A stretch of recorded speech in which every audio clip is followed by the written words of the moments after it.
What's up, everyone, and welcome back to the Virtual Railroader Academy. As always, I'm your host, Professor Casey, and with me tonight, well, before we get into that, happy 3-year anniversary to the channel, more or less. It's a couple days ago, really, but 3-year anniversary week of the channel. Um, so, um, so happy for all of the love and support for everyone who watches out there and keeps coming back month after month for these little educational moments that we do. It means a lot. I love doing this for y'all. I love learning new things myself. And if Nick was here, he would agree. Unfortunately, his computer has I don't want to say died, but it's limping along. So he's with us in virtual spirit tonight, watching along on his phone while he works on his model railroad, one of his many model railroads. So, Nick, if you're out there, hi, happy 3 years, buddy. I'm glad you convinced me to do this, and I'm loving it 3 years later, and continuing to do cool things, learn cool things, play cool games. So I'm here for this. So tonight, 3-year anniversary, I wanted to do something special. Some of y'all know I'm a dirty logging railroad foamer, mostly because of one of the engines I work with, Valley 40, former logging engine. So I've become a dirty logging foamer as I've learned more about the kind of service life that engine had, and I wanted to learn more. So I invited some people along. With us tonight, he maintains pacificnarrowgauge.org. He's an author, curator of Nevada County Narrow Gauge Museum. My God, that is a tongue twister. We have Andrew with us. Hi. And he's the hospitality manager for the Mount Rainier Scenic Railroad. You know him as the person who's made us all cry over Dirt the Cat. Welcome, Eric. Hello. So happy to have you guys with us. You're both experts in your area on logging stuff. Andrew, you are kind of west of Rockies, as we were talking about earlier. Nevada, Northern California is your cup of tea. Yeah, a little bit of Oregon and Washington. I kind of like just everything from the western side of the Rockies out into the Pacific. All right, and Eric Eric live in California, so I'm a little biased to things. Just a little biased. And Eric is our Pacific Northwest guy, and we were looking to kind of tonight explore the differences and similarities in logging, kind of across the whole country. I've got a little bit from the White Mountain region. I've done my learning on New England a teeny tiny bit. We were supposed to have another guest tonight. He unfortunately couldn't make it, so it's just the three of us, and we're gonna be doing fun logging things. So, yeah, I'm gonna actually tell this train to move itself, so that way I can have a conversation. Go connect up to those cars. And I'm gonna put my body in the cab. All right. Andrew, we'll start with you. So, like we were just saying, California, Nevada, Pacific Northwest, pretty much everything west of the Rockies. How did you kind of get sucked into this world of logs? Well, I was fortunate enough to grow up around a number of old-time railroaders and rail fans and railroad historians. And they told me about railroads in the woods. You'd hear a story about this little railroad ran up here into the woods and up into other places. Now, where I grew up, I grew up in Auburn, California. That's in the foothills west of Sacramento, on the way to Lake Tahoe. And so we had a number of little railroads up here. Like the first one I recall hearing of was the Toll Brothers, which was a little railroad that operated Porter 040s and an 042 and hauled logs out of the woods down to a mill where they sold not only lumber throughout the region, but they also had a paper mill down in Sacramento and a box plant down there. And through that and learning of that railroad from the old timers, I began to figure out that there's kind of this very complex network of a logging industry that's tied not only to the development of California, but also fruit. All of the fruit that went back east from the orchards and farms here in California had to travel in a box. Some pieces of fruit had to be wrapped in pieces of paper, and so I'll talk about some of that in a bit. But there, a lot of the industry, if it wasn't propping up the mining or the development of a specific city or domestic region, then a lot of what they were actually harvesting up here was used as box shook to make boxes to ship fruit, things like that around the country. And so that kind of tipped me off into this whole world of, okay, well, this isn't just a train that's, it's just not logs on a train going to an indeterminate place. There's a whole lot more to this story, and that's what roped me in. So I don't know why, but that never struck me as like, especially in California, as like a thing you do with what you're logging. Yeah, there's a couple of the preserved locomotives here in the state of California down in Pomona. There's a Climax that is from the Fruit Growers Supply Company, and that's what Fruit Growers Supply made, was boxes. Huh. It was amazing. a big thing in California logging. Yeah. Yeah. Yeah, no, my connection to it is, like I said, one of my engines 40. The more obscure fans out there know that as Minarets in Western 101. And that was, it's like everything back east. They're making boards of wood. It's all construction lumber. So that's, I hadn't, and the paper mills as well, which are god huge. Starting out on the railroad in New Jersey, all of the paper mills and now Superfund sites along the Delaware, just trains and trains of pulp coming in. It was the thing. Crates and stuff like that never even crossed my mind as, of course you have to do that. Yeah, and a lot of people forget that down there, it wasn't necessarily logging companies, it was the fruit companies that owned the mills themselves. Makes sense. Yeah. And there was need beyond that, like in the Pacific Coast, up around Eureka, on the Arcata and Mad River, one of the little narrow gauge lines up there, is the town of Corbel.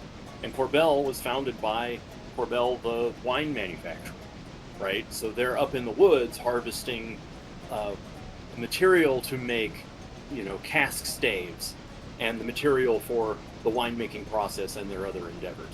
So it's not only just fruit, but anytime you had to ship a box, you shipped something, it had to be shipped in a crate or a barrel back then. So there's a lot of these businesses or industries that pop up to support that. In fact, I'm going to take a little tangent real quick just for a second. I wrote a note today. I was writing down railroads in California, logging railroads, and one that ties into this very specific realm of logging is the Mattole Lumber Company.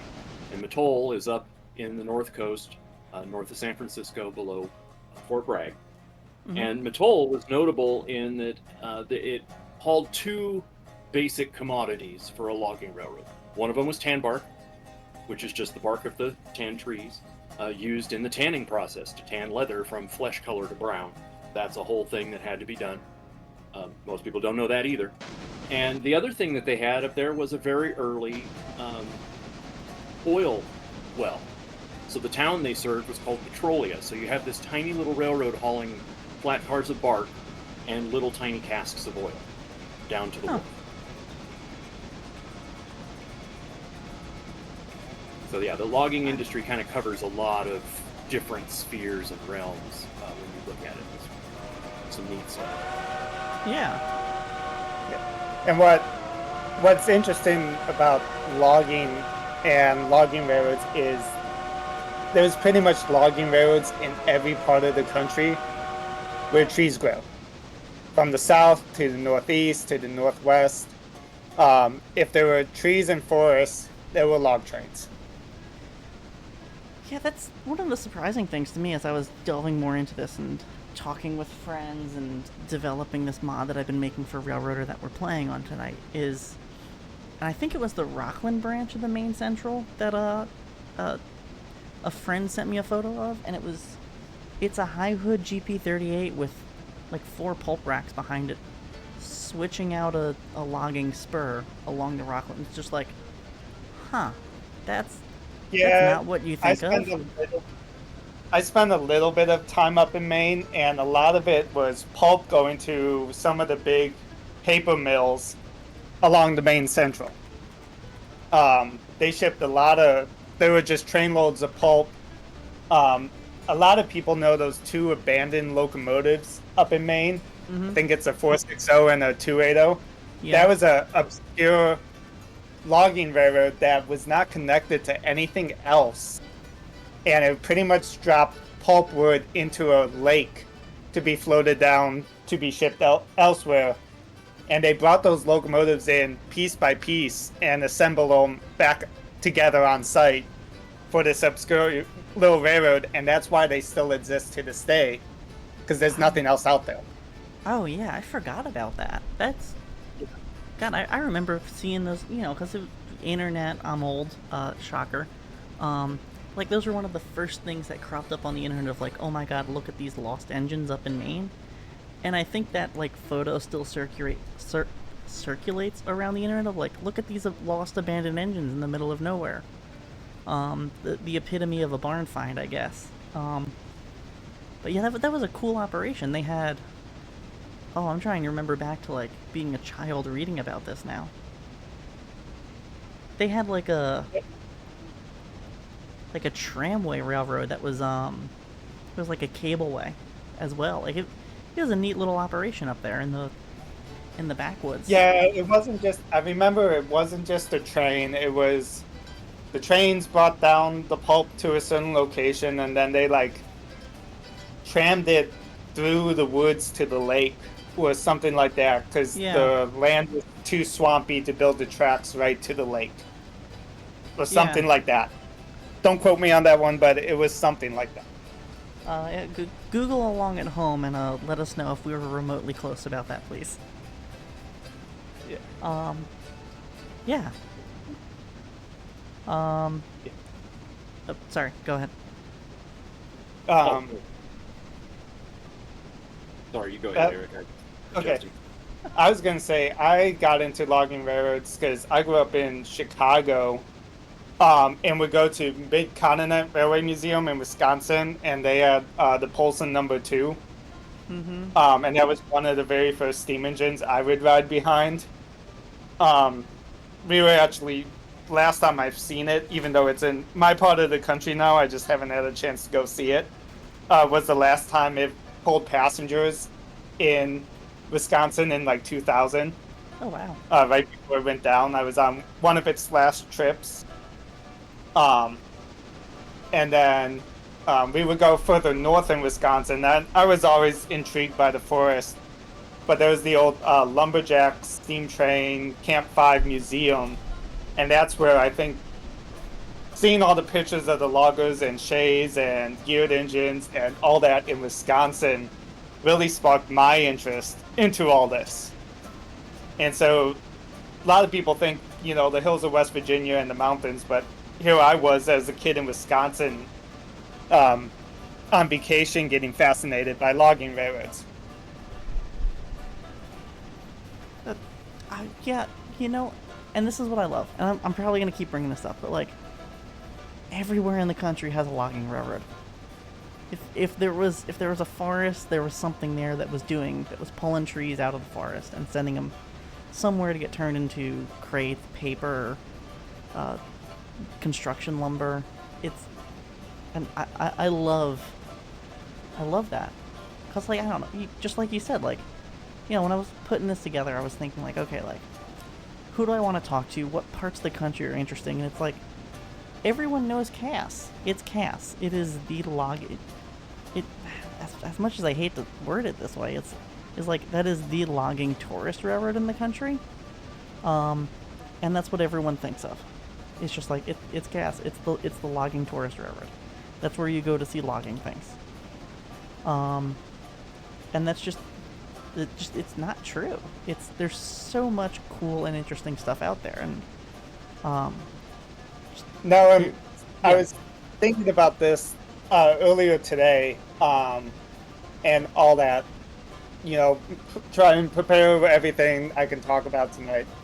Cass became a tourist railroad in the 60s, where here at Mount Rainier, all Polson 70 was still working for Rainier in revenue logging service for the company while Cass was becoming a tourist railroad. And a lot of people don't put the timeline together like that. They forget how late some of these logging railroads ran steam, ran trains, and you know, how much of the industry was still around, even while other places were closed down and now becoming what we know them as today as tourist railroads. Mm-hmm. That's I, I think most people forget that about Rainier is that like how long it actually lasted with steam, and like there's you can scour YouTube and with a fairly uncomprehensive YouTube search you can come up with Rainier steam in color with sound, um, shot on the highest quality film I've seen for a consumer for that time. It's truly incredibly special. Yeah, How we have that stuff still in existence, and how I don't know if it's Rainier or Weyerhaeuser, and I'm probably butchering that as a New Yorker, um, that has like a really good company archive. Um, I think I don't know much about the archives itself, but there's still a lot of history of all of that in this area that you can see every day. mm-hmm. It still drives into the communities, even though Weyerhaeuser is no longer in part of some of these communities. They still have roads where they used to be, or schools named after it, or there is still logging in this area. Um, Up here in the Pacific Northwest, it's still a big industry, and Weyerhaeuser and all them are still logging trees. Um, it's just engraved in the culture up here. Yeah. Uh, Speaking about the culture, and Andrew, we'll jump back to you. Um, the people in the culture almost more interesting than the trains themselves. In the logging industry, what can you speak to of the culture of logging in the areas that you know about?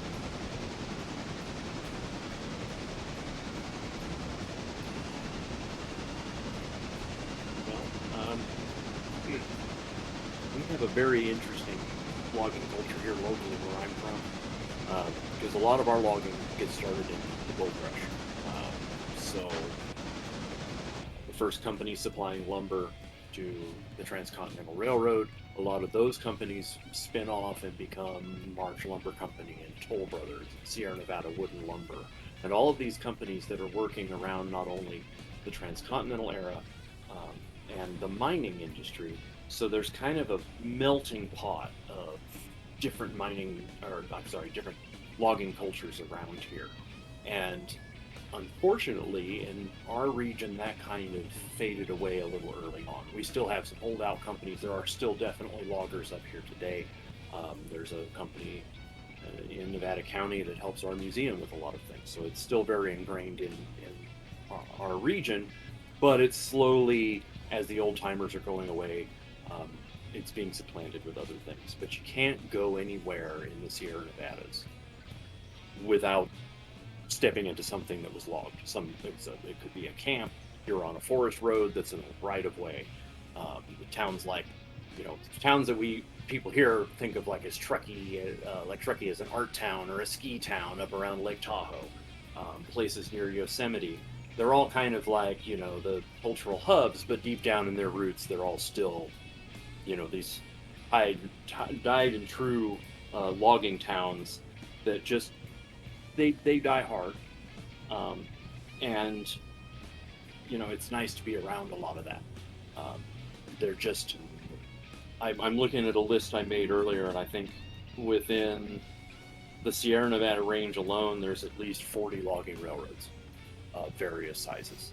So it just touches on everything in this region, um, but it touches it at a point a little further in the past than up in the Pacific Northwest. The density of the Sierra Nevadas, logging wise, always gets to me. I guess is the right turn of phrase. Like I don't know. I have goosebumps right now thinking about the idea of, yeah, the Sierra Nevadas. It's a large area, but 40 railroads spider-webbed into that large area is.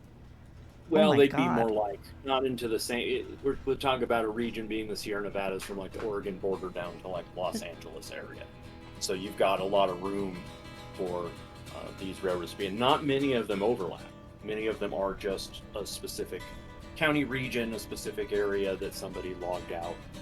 Some of them, a notable one, Sierra Nevada Wood and Lumber, north of Truckee, near here, one of my favorite railroads.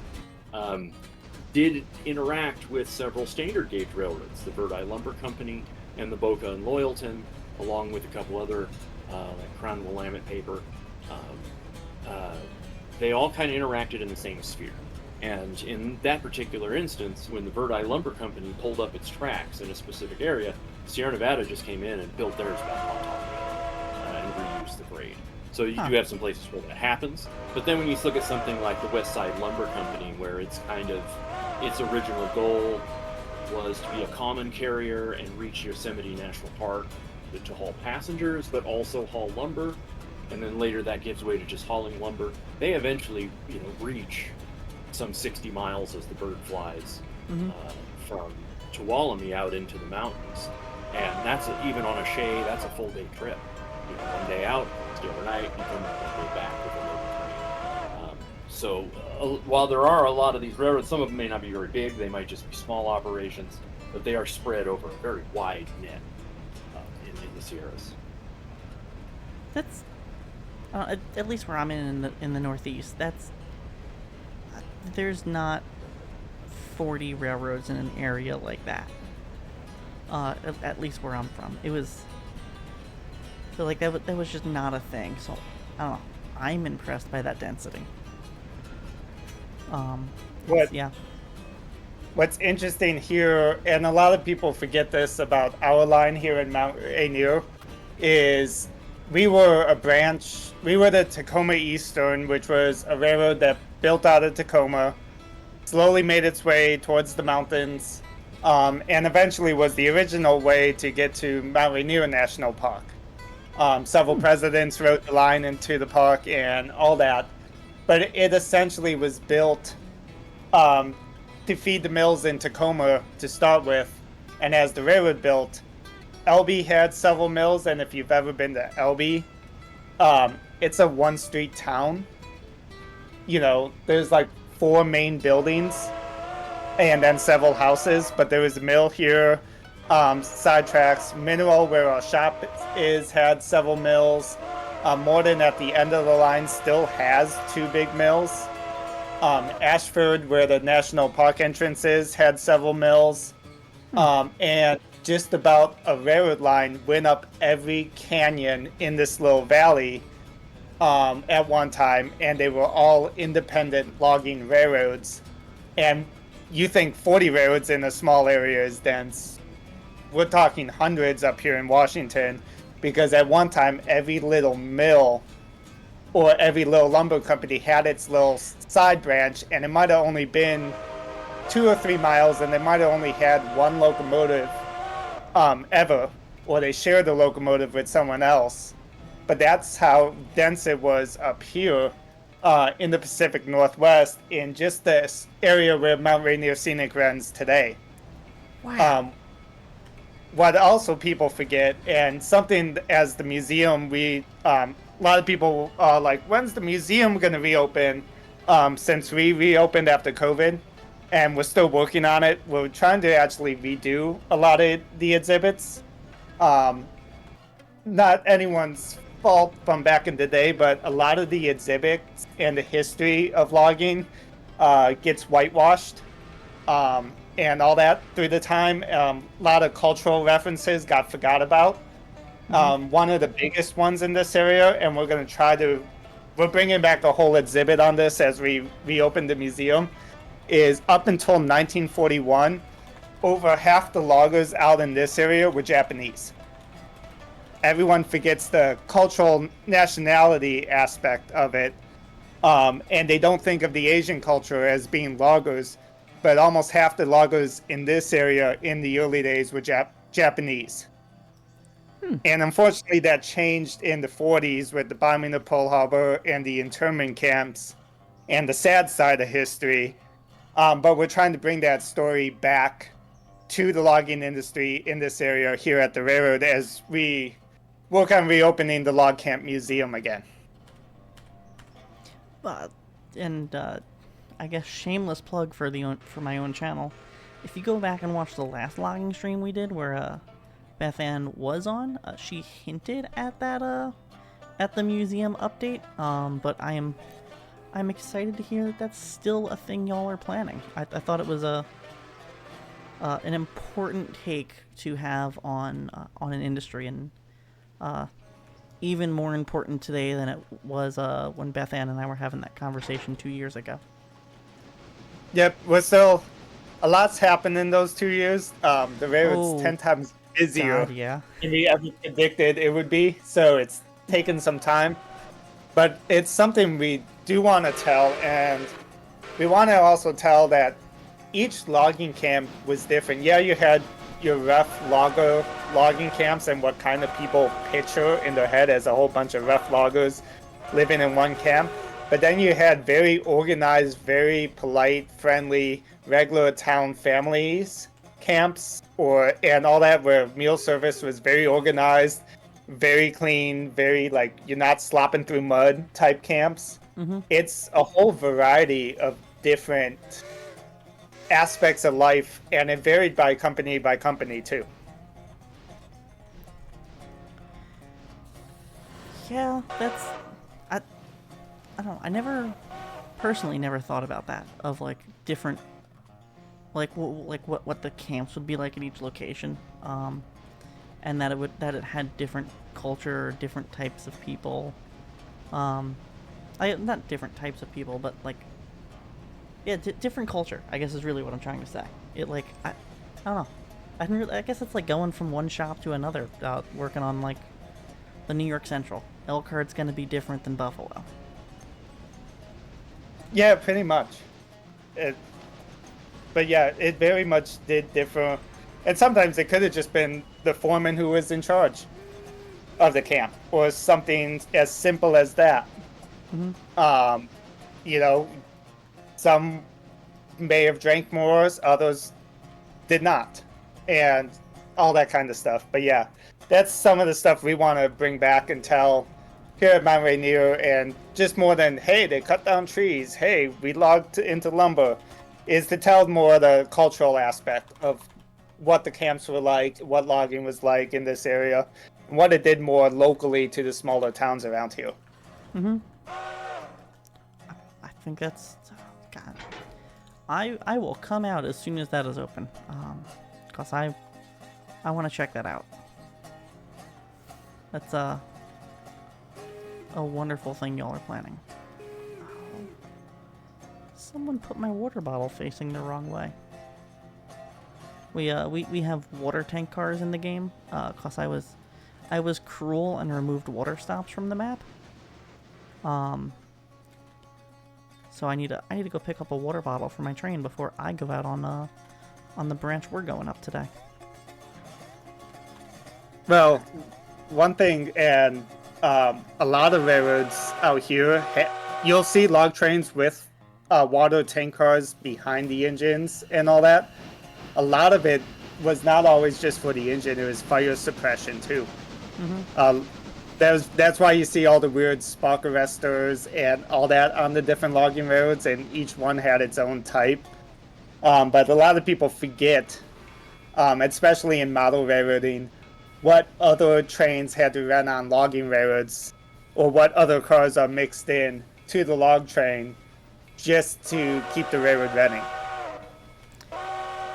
Yeah, Yep. yeah, I think that's certainly something I learned while working on this mod, and have gained an appreciation for is what else aside from logs. Because you like people live up there. You need to bring stuff up. And speaking to kind of my own logging railroad, they were the Minarets in Western and Sugar Pine Lumber Company. They used all electric log donkeys and yarders. So not only were they bringing up transformers to the log camps, but they were also creating telephone poles and running wire trains to get electricity to where they needed it to. And I think I've seen some photos of the minarets and restaurants with PFE reefers yeah, in front of the log cars carrying yeah, food bringing and stuff like that. that is, I think that's one of the coolest photos I've ever seen on the internet. Is like Yeah. 35 cars a log, big Mikado, and PFE reefer up front, and you're like, oh, they got fresh food. I think it's interesting how well, I guess that, and that brings us back to the original point of like how well certain camps treated their employees. Some of the narrow gauge railroads in particular didn't get the benefit of being able to take a standard gauge car up into the woods, but they would operate their own equipment. And among the things, especially out here west, that had to go up in the hills, in addition to food, your general goods, your food, passengers, obviously. Depending on the era that you're looking at, prior to the invention of the steam donkey, you just had animals out in the woods, so you had to bring hay and other, food. And then at the end of the logging season, you had to bring the animals back down. So a lot of the companies up in the Sierras, they might have a ranch down in the Central Valley, so that the oxen and horse teams at the end of the year go down. Because up here, you don't stay working year round up in the woods. Like I've explained this with people before, that would be a death sentence if you worked on the west side and they just left you out at Cherry Lake all winter. That wouldn't happen. So Yeah. you'd Not bring all without the your log- snowshoes. Yeah, you'd bring all the material back in, and everybody would come back to the head camp. You'd work through the supply of logs in the winter, and then reopen the line in spring. That's kind of the typical rotation up here in the Sierras. And other things to think about with a lot of places out here in the West is open range like cattle ranches and all that. And I know several logging roads in Oregon would run stock car trains for the extra revenue from the cattle ranches along the line and just grazing lands. So they would take the cattle up to the mountains and all that for the summer grazing, and then take them back in the fall. Huh. And so if you're a logging railroad modeler out there for the West, stuff to think about is because I had to think about it with my little shelf layout, is not every train has to just be log cars. Huh. Yeah. That stumped me actually. Yeah. Like, where was this like specific railroads? Is this like, you got like one of the big Rainier Mallees with I want to say it was, I don't quote me on the specific, but I want to say it's more like Oregon, Northwestern, out in the high desert side of Oregon. I've seen Okay. photos. Huh. I think McLeod in California ran some trains for ranchers and all that, and they were more common carrier for everything, but mainly logs and forest products. But out in that area, they ran trains Okay, yeah, for McLeod makes whatever sense. they could make money off. Yeah.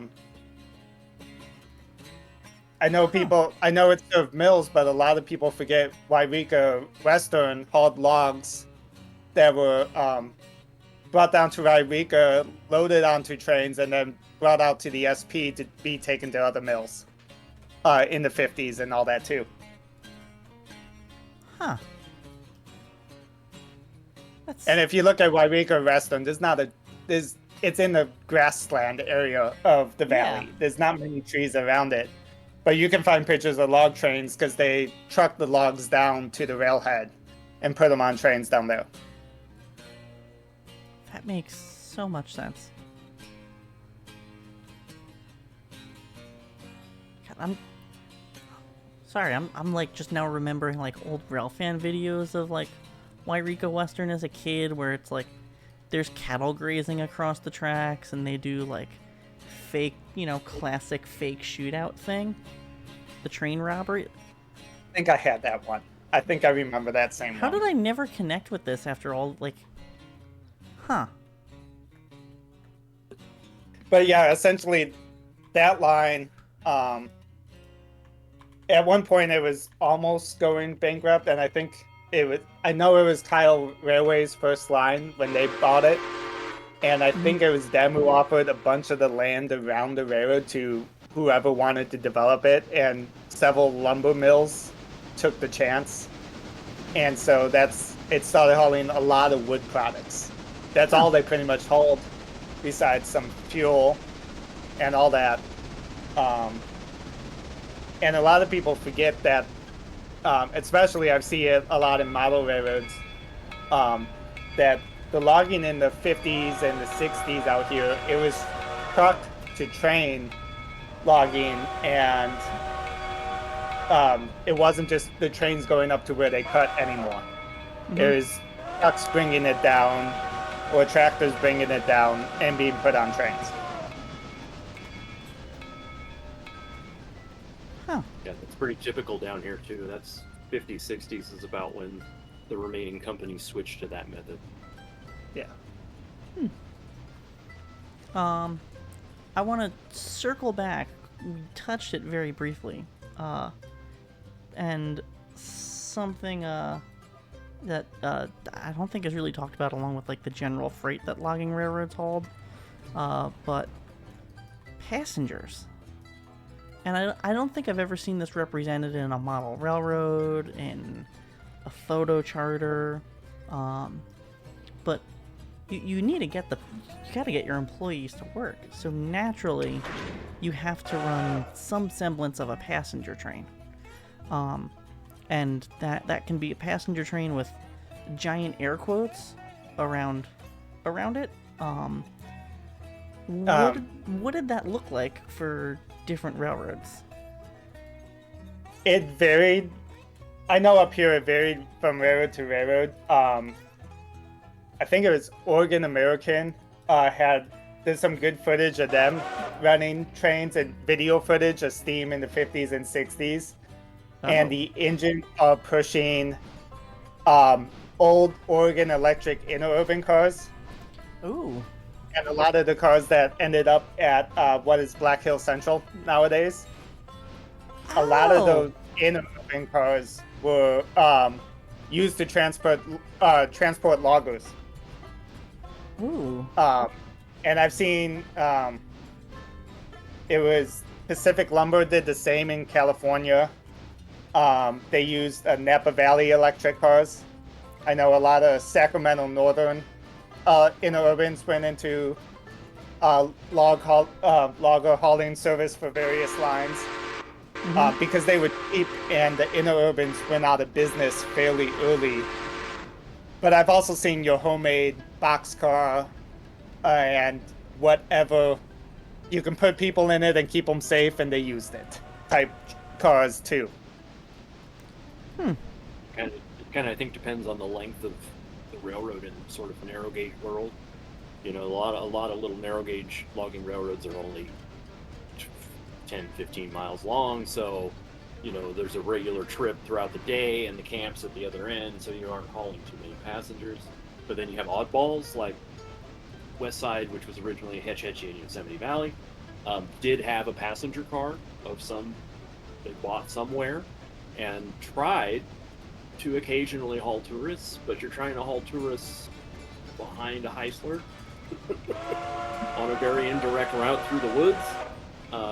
So they did last. I mean, those services did last on the railroad for a while. Sierra Nevada Wood and Lumber heavily promoted Independence Lake up north of Truckee, but they never had anything I would call an excursion car. Later on in life, they did buy passenger cars from the Lake Tahoe Railway, former narrow gauge passenger cars that were used as bunk cars. But I've never figured out what they were hauling supposed tourists on. The Diamond and Caldor had at least 2 passenger cars that are known. Probably mostly to haul crews out to Caldor back when the mill was actually in the woods. And that's a whole different operations thing that we can touch on later. But originally, Diamond and Caldor, the big mill was out in the woods, and they brought everything down to the standard gauge. That didn't really work out. And once they changed, they stopped using passenger cars. So a lot of the other railroads, whenever I see something you call passenger service, it's people riding on a long car, just hanging on.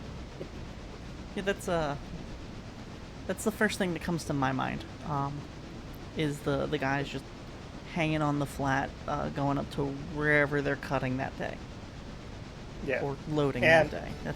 That's my first up thought. here, Rayonier was one of the last to actually use a camp system and have a camp along the lines. There's pictures of the Malays running right between the buildings, and it's like 1965 or later even.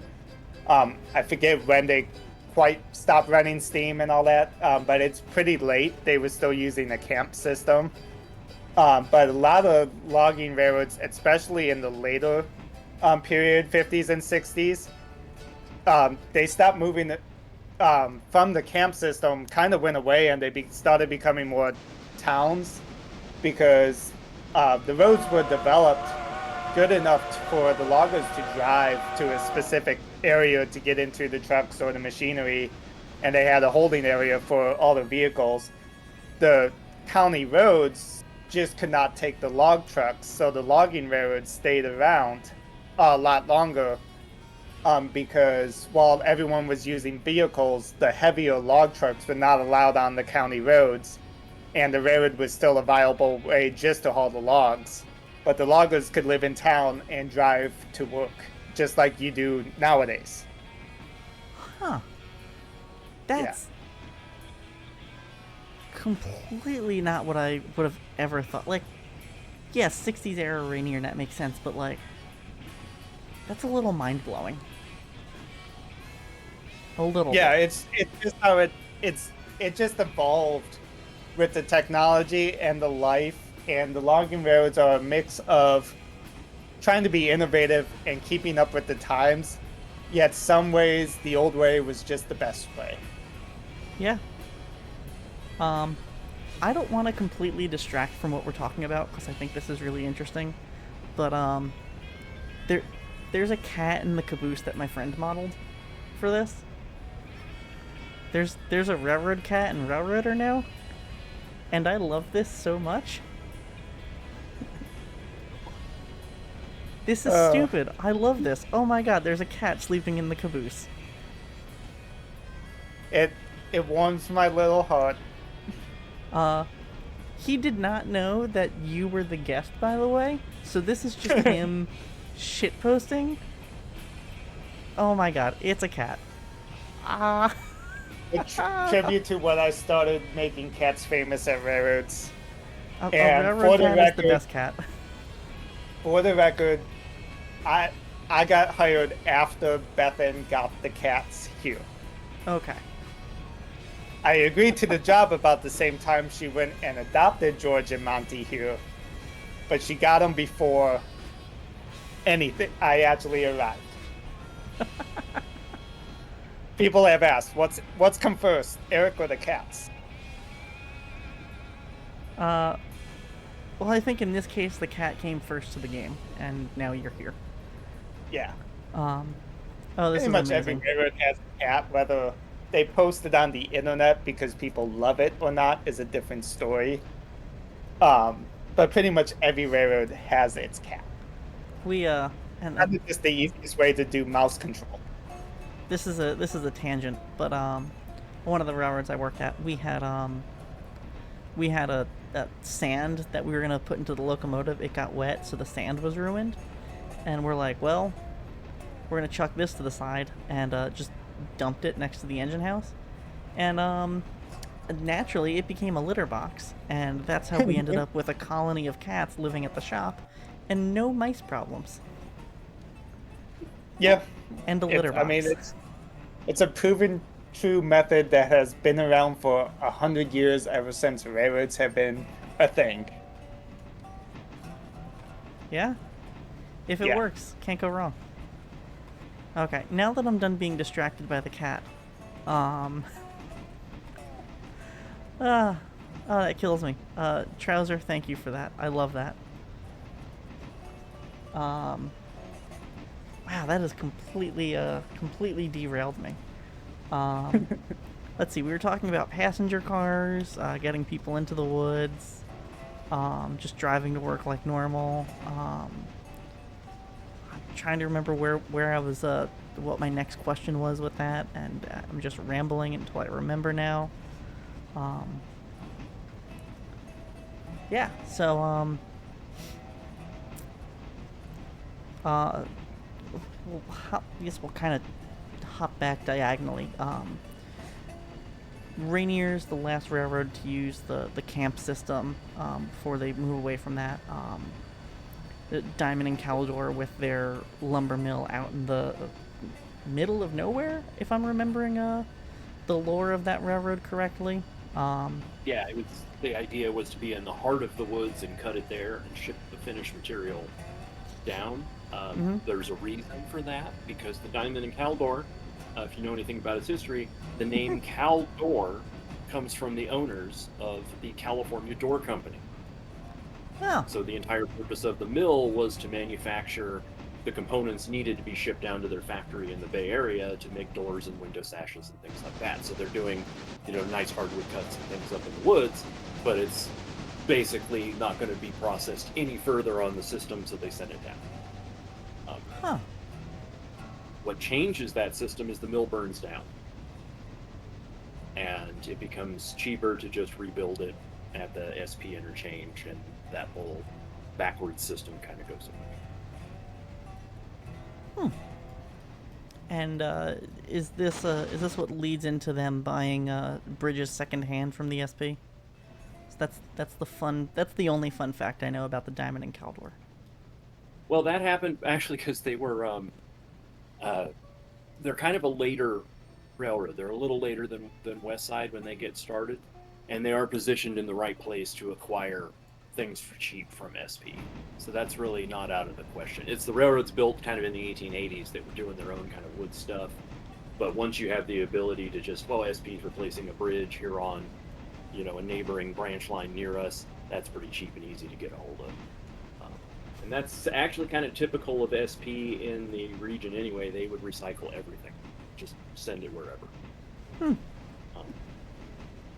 Unrelated, here's a minor little tangent. Unrelated to logging companies, I was doing some research on tank cars on the Nevada County narrow gauge today, and concluded, after looking at this for a little bit, that most of the tanks, the metal tanks on these tank cars, were just secondhand tanks from SP cars. Just SP got newer, bigger cars, they sold the old ones off, so the 1880s steel tank becomes the 1900 narrow gauge tank. Did they? So there's a lot of recycling. Did they resize them, or just slap it on a narrow gauge frame? Got bigger. Yeah, cars and capacities got bigger, so the smaller tanks were a natural fit for narrow gauge. Huh. That's a cool fun fact.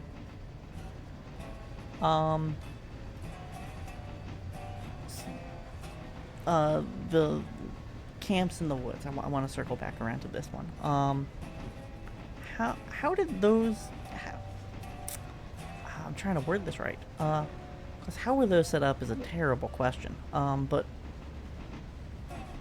like, was there a rhyme, reason, pedagogy that you guys have come across for how a railroad set up a camp? Did they transport houses out on flats? Did they houses? I'm putting that in quotes. Cabins, really? Did they live on flats? Did they when they cut an area and decided, like, hey, this is going to be our new base of operations to branch out from here? Did they use the what they had cut down there to build up the area a little bit? What have y'all come across on that? Well, usually around here, what I've found is so your logging camp really just advances with the railroad to the area you're looking at harvesting. So I'm going to use West Side as an example because they have a notable, they're going to be Camp 35 way out there. Not all of those camps exist at the same time. Many of them disappear. The number is just applied to the process as it goes out. So you build a railroad, you get 5 miles into the woods or something, and that might become Camp 1. That's where your crew lives, and then you have spurs off to landings up the mountain to bring logs down into the camp to be shipped back. So that's kind of like your little mobile central town. Occasionally, there's a good enough reason to leave the town there. Now, maybe that's because there's a neighboring business, there's already a couple houses that exist, there's a good flat spot, there's a good water supply, things like that.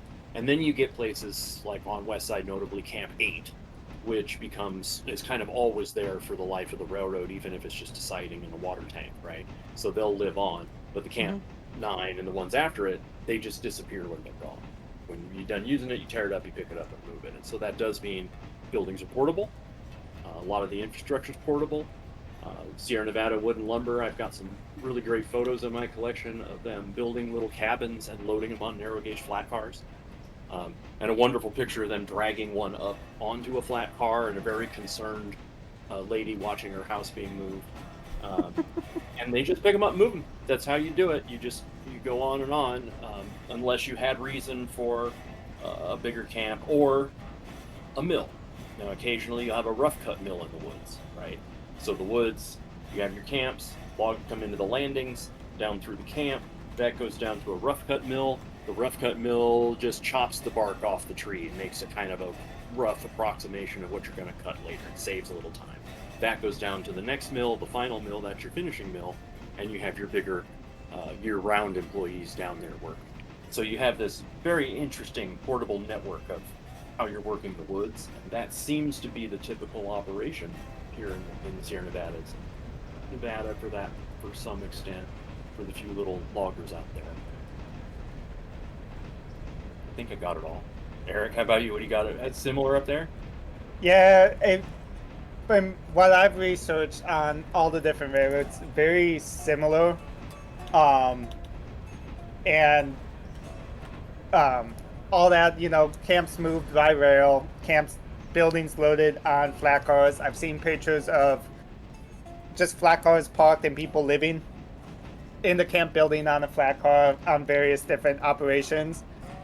But as much as we talked about earlier how the logs getting to the train evolved, the camps evolved too. Some of the places where the loggers lived and eventually could drive to the log sites, the camp stayed and the building stayed.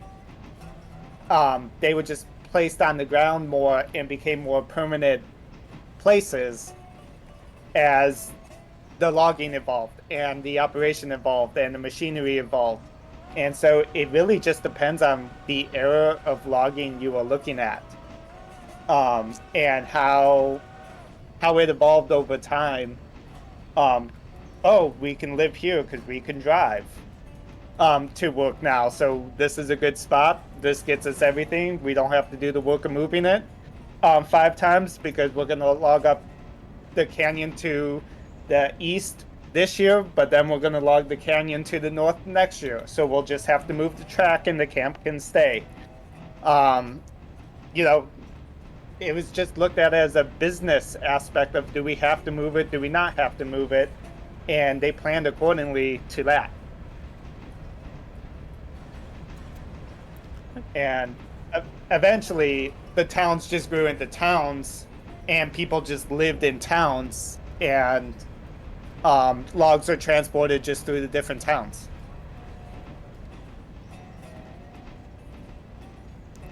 Which circles us back around to one of the mills you were talking about on the Mount Rainier earlier, correct?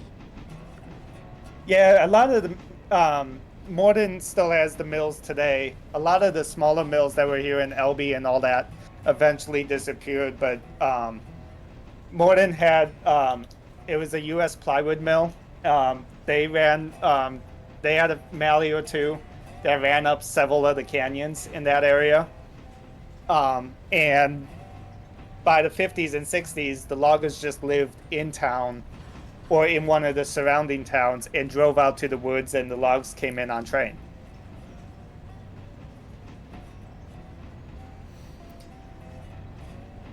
Amazing.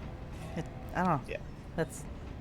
I think I said this earlier when we started talking about this, but like, I don't know. You don't think of logging as like a.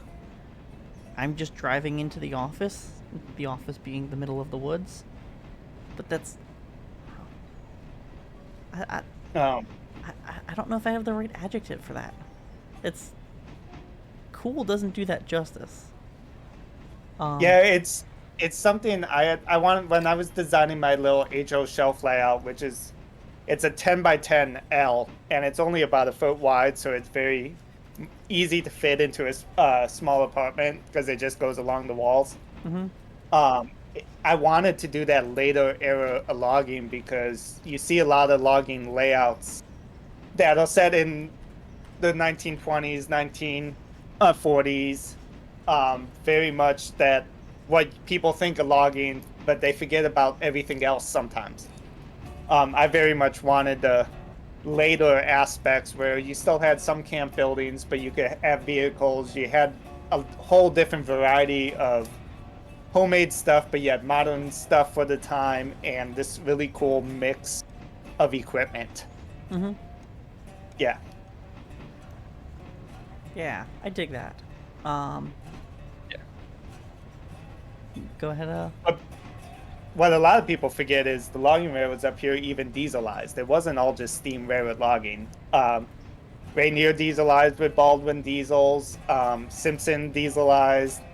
All those eventually actually made it to the diesel era and ran even later than the 60s into the 70s. And some even into the 80s and 90s.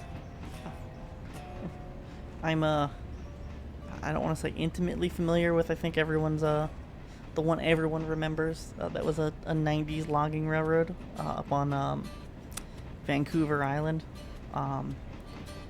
They have a funny steam engine up there. Why do I know that railroad? Very similar to yours. It's almost like they were built side by side. Almost.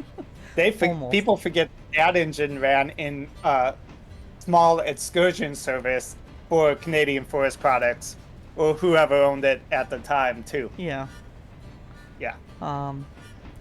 But yeah, and just I don't know, like NW2s with dynamic brakes or SW1200s with dynamic grids running log trains out of the hill that's a vibe.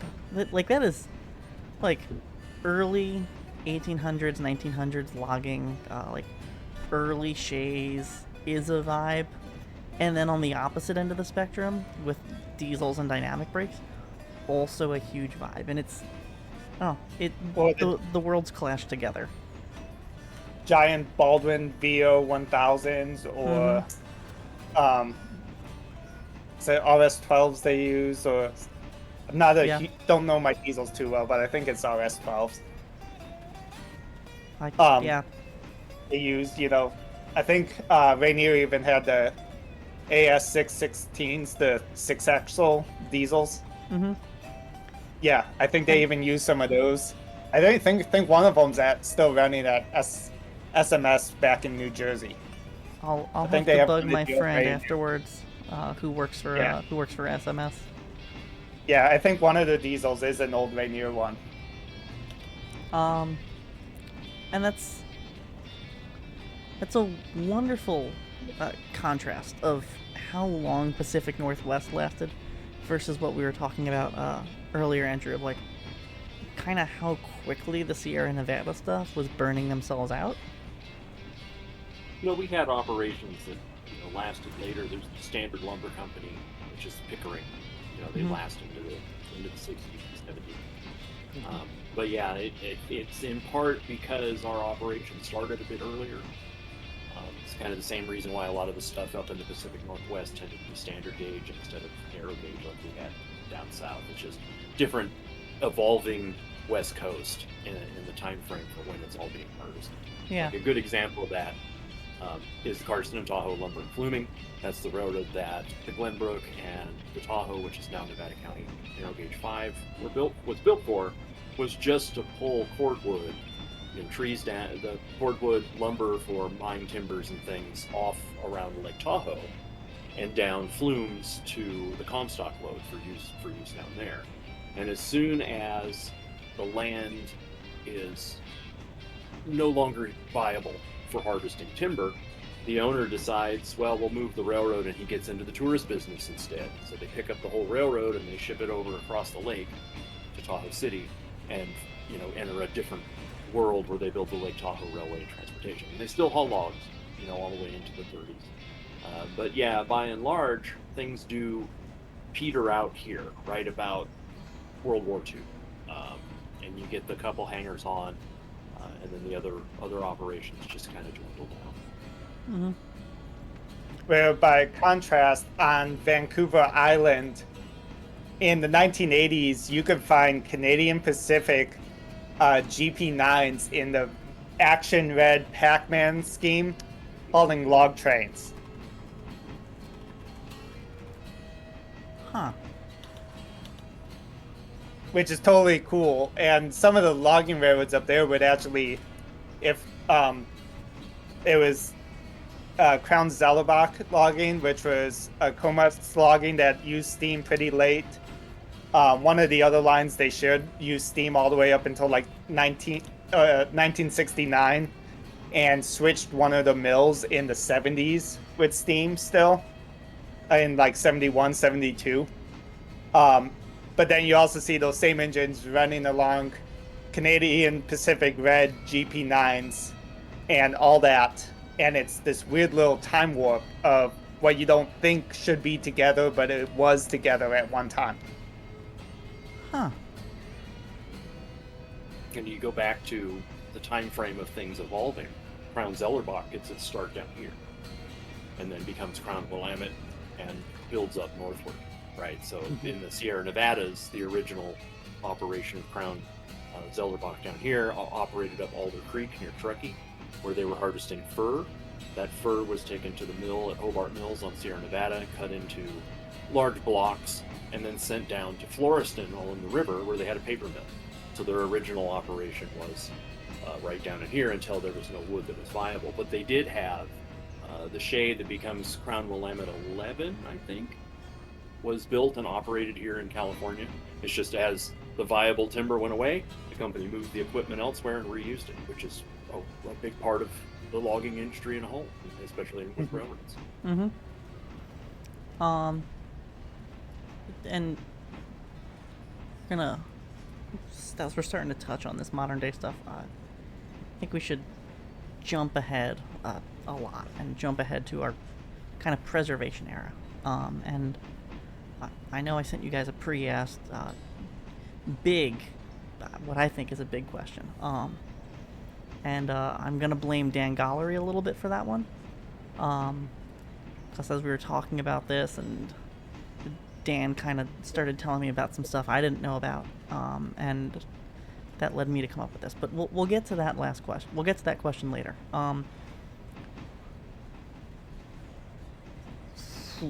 This is a mean one, and I'm sorry, guys. And it's gonna be. This is kind of everything that I believe we're all about the same age, but it's a big question a lot of museums are asking and talking about now, and historic societies are talking about. But the importance of preservation of what we like, what we learn, these different railroads.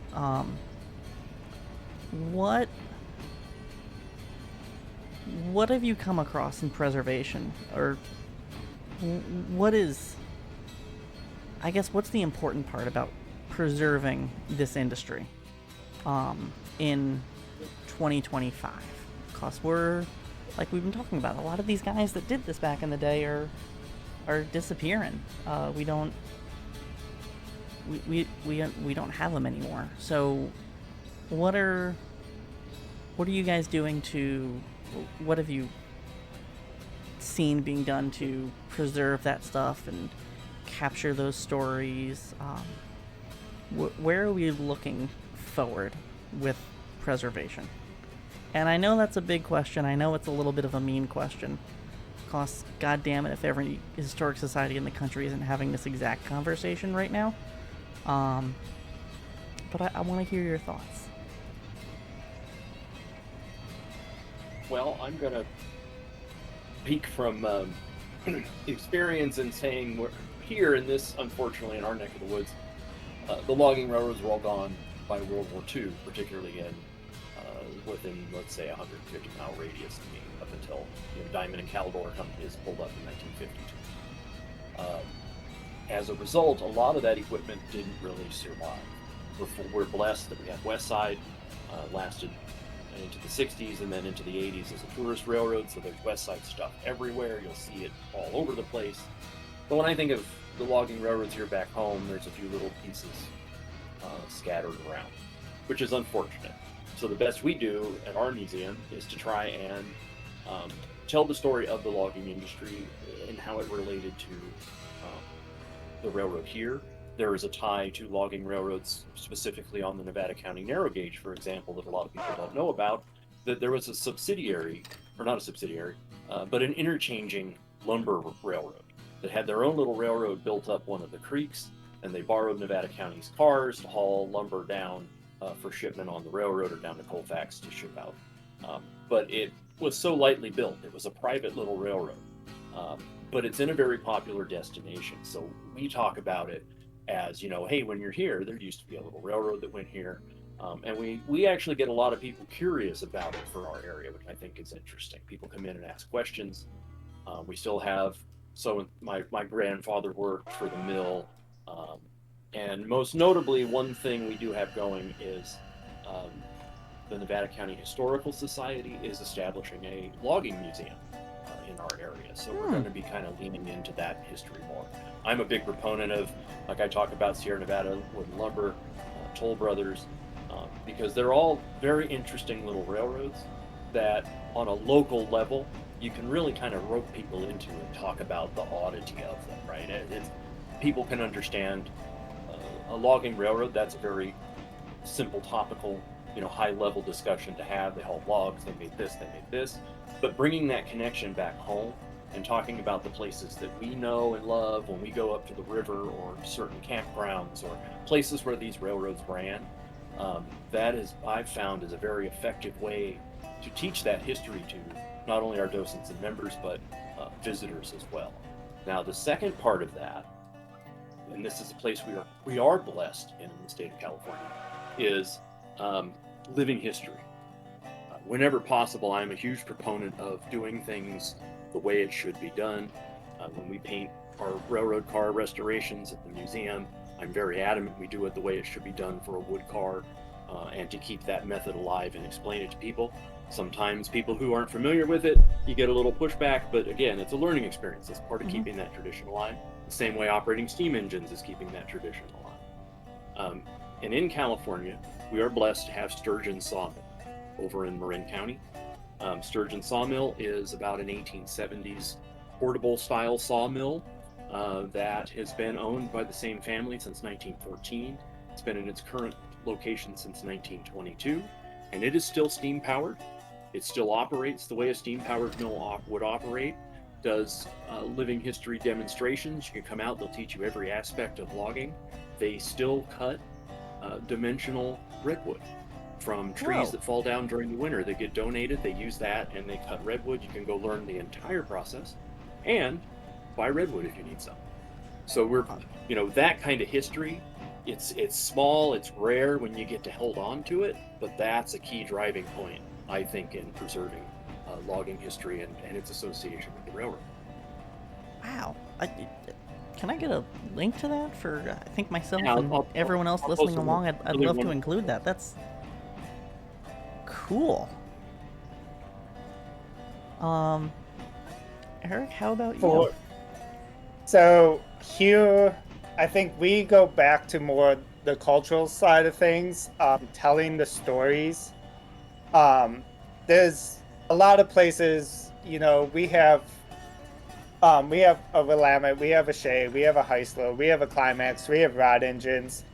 But there's a lot of places you can go, even in a small museum with a train just on display, and learn about all those around Washington and Oregon and all that.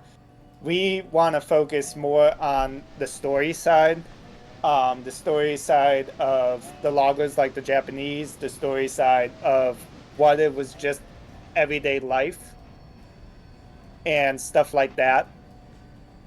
Um, what also we want to do is, we don't have the museum stop anymore on the railroad. It cuts the trip down from almost a 2.5 hour experience to just a 1 hour ride. And that's probably why the train is so successful. And stuff like that. With more people riding because it fits into people's days. So it's more just the experience, the stories, and not just the stories of the loggers here. We want to tell the stories of how the railroad really got preserved. The original founding people of this railroad, all the hard work they put into restoring the Climax in the Tacoma Tide Flats. When the railroad first opened and not in any shop, it was just kind of rebuilt outside and stuff like that. Because we feel that that is important to keep everything alive because logging is already engraved into the culture, whether it's as everyday as it once was or not. It's still engraved into the culture here. I live in pretty much downtown Tacoma, and one of the city parks is part of old sawmill on the waterfront, and part of the sawmill existed, so they built a walkway out to where it was, and it's the old log conveyor that actually moved logs back and forth as it ran through the saw blades. And so they rebuilt a walkway to it and all that. And some modern day artists created what is a log interpretation, but it also has the cultural aspects of fishing and all that of Tacoma built in. So the logging history is still engraved into a city park in Tacoma, so everyone knows it. We just want to tell the stories of it more, because we feel like that's an important part of history and a way we just won't be redundant that you can find in any other museum in the area. That's a wonderful blending of art, history, and science into one exhibit. Yeah. And then I'll hit you with the fun one. We all know, like, there are certain logging railroads that are just ingrained in everyone's brain, whether they realize it or not. Rainier, McLeod, West Side, Cass Scenic, which is, everyone knows it as Cass Scenic. Yeah, that's not the actual name it was when it was a logging railroad, but that's ingrained in our brains as rail fans, historians. Like, yes, these are like the big name logging railroads. What is a railroad you have come across that is important to preserving logging railroading that doesn't get nearly enough attention as it should? One with one of our engines here, it got a lot of attention when it's running because there's a lot of footage of it too. But everyone forgets that our climax is from Hillcrest Lumber Company up in what was Vancouver Island, British Columbia.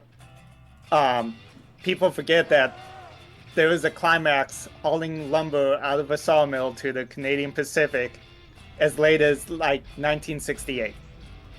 And the engine survived, and this goes for a lot of railroads up in that territory because a lot of those later steam engines, even one of the Shays that is now at Cass, is part of this story. Is people forget that a lot of those later railroads, the engines are still around because they just kept using them. They didn't have to use steam till the end. They just had it and didn't want to spend the money on anything else. No one had to preserve any of this stuff. But places like Hillcrest, places like Rainier, places like all the other logging railroads on Vancouver Island that use steam, and now there's a steam engine on display in this town or that town. People forget that nowadays, but you can tell it was once a thought because you watch all the old footage. As much as people flocked to the Rio Grande narrow gauge in the 60s, people flocked to the Pacific Northwest to see those last remnants of steam that are kind of just forgot about nowadays. Because the engines, Black Hills Central has them out in South Dakota, the two Malays, but people sometimes forget where they actually came from. Or they at least don't know the railroad they actually came from because it's so far disconnected from the actual history because the original railroad doesn't exist anymore. Mm-hmm. People forget, Climax came from British Columbia. They're like, oh, all these engines ran in Washington. Well, it ran in the Pacific Northwest, but not quite Washington. People forget we have a Pickering Lumber Shay. Shay is from Pickering in California. Oh.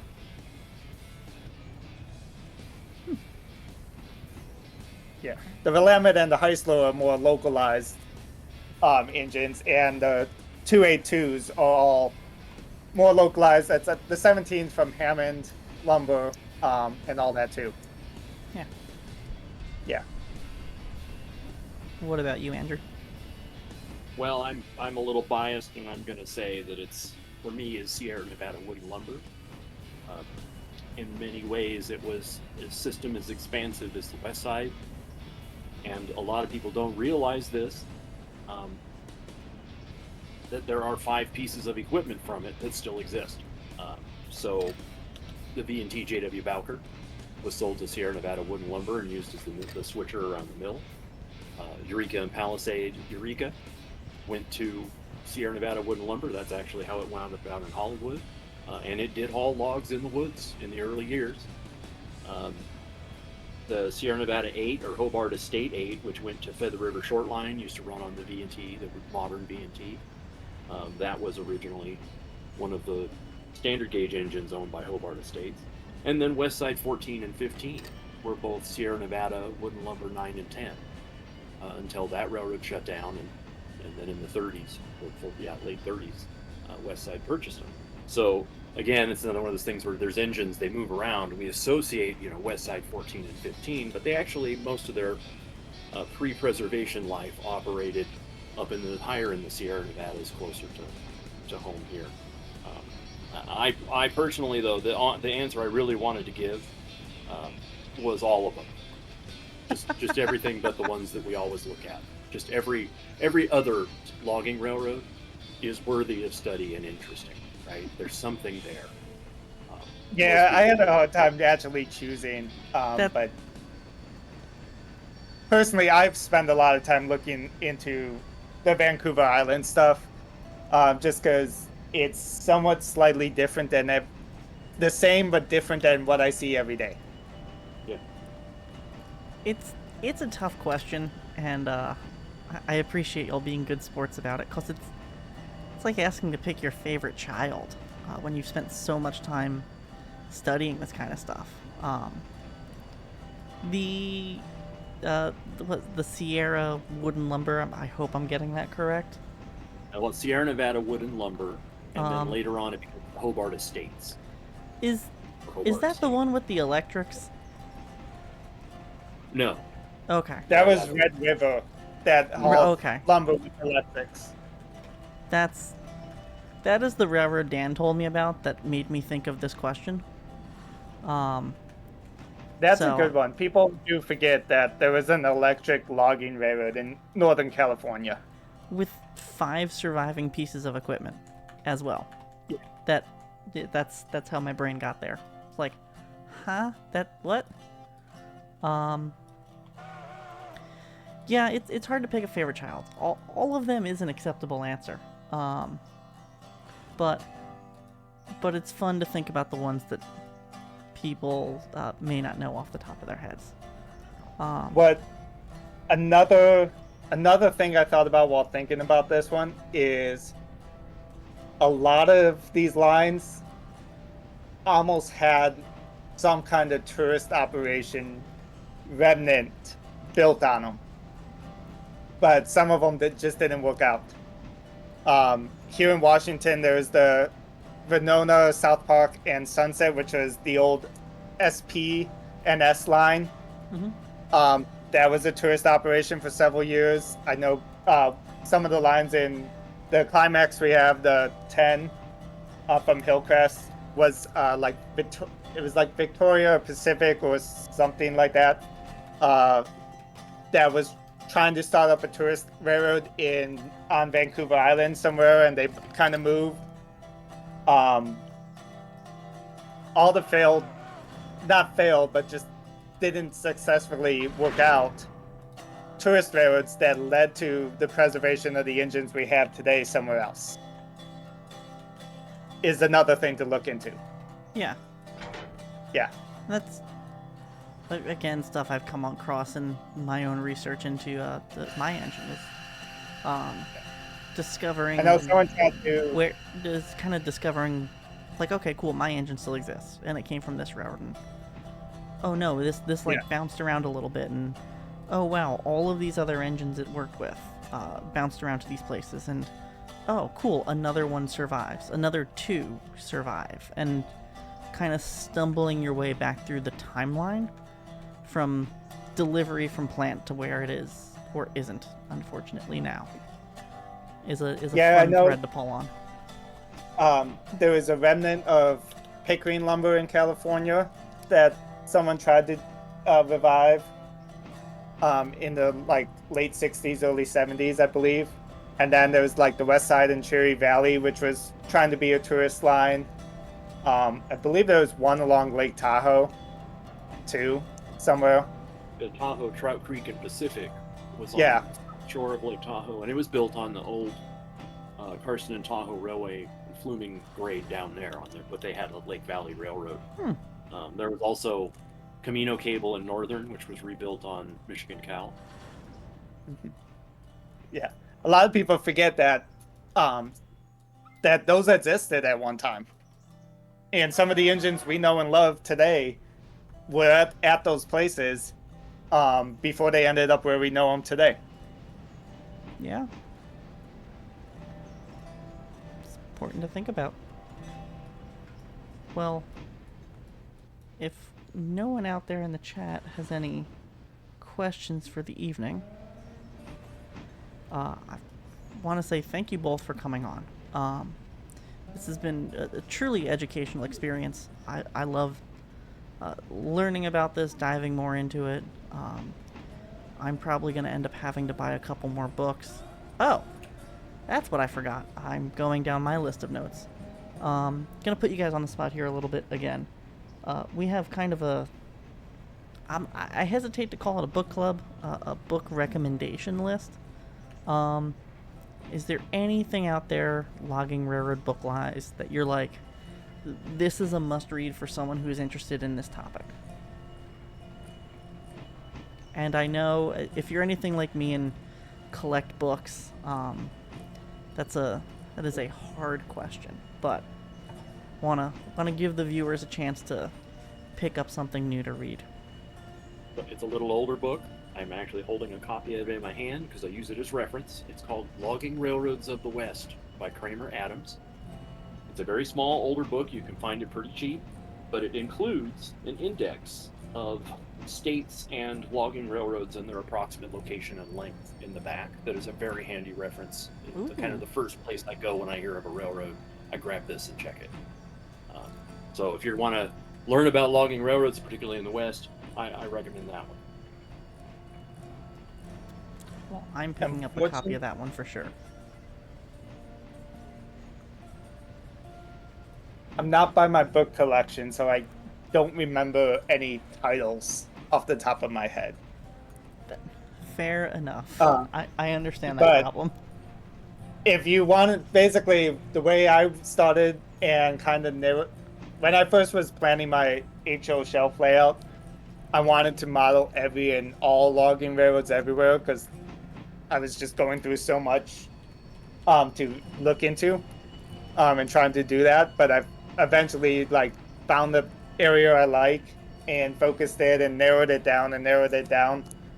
The way there are several good books that are like logging railroads of the Pacific Northwest or steam logging railroads of the Pacific Northwest and stuff like that that Hmm. give you a general overview of a lot of them, either by California or Oregon and Washington combined and stuff like that. So if it's some of these railroads are one you truly want to look into, but you don't know which one, there's a lot of good books that kind of give a brief overview of them all. And then say you like the McLeod, there's one really good book about the McLeod out there that I have. I mean, there's several, but there's one really good one. There's one really good one on Vancouver Island logging. And they're not that hard to find if once you narrow down the specific area you're looking for and start Googling what books there are out there. Ooh. Yeah. Well. I have a little word of thumb that Mhm. or rule of thumb that I give to my family and friends if they ever try to buy me a railroad book on occasion. For people that are not versed in the topic, I usually tell them the more specific it is, the better it is, right? So if you want to Yeah. learn about the McLeod, then you go buy the most specific McLeod book when you're ready, right? Start with something topical, and then work from there. That is an incredibly good rule of thumb. Um, well, thank you both again for coming on. This was really fantastic. I had a lot of fun. I learned a lot. I have at least one new book that I am going to actively go search for as soon as the stream is over. Cause I need to know more about California logging. I have a railroad that I need to know more about. Screams at the minarets in Western and their sheer lack of documentation. But yeah, thank you both for coming on. Good luck at the start of your railroad seasons as we're about to kick that off. Unsure if your if museums have a season like us operations have a season, but I imagine things are about to get pretty busy for all of us as the school year wraps up and people start traveling a little bit and coming to visit where we volunteer and work. So, good luck with the start of your seasons. Thank you for coming on. And happy 3-year Thank you anniversary, for everyone. having us. Yeah. Thank you for having me. Yeah, no, my pleasure. And again, we were talking a little bit earlier about another future possible topic that we can rope you in on, Andrew, and we'll have to talk about that later in the year. Sounds great. All right. Thank you so much, everyone. Have a good night, and we'll see you in a couple of weeks for our community night. Bye-bye now. Bye bye.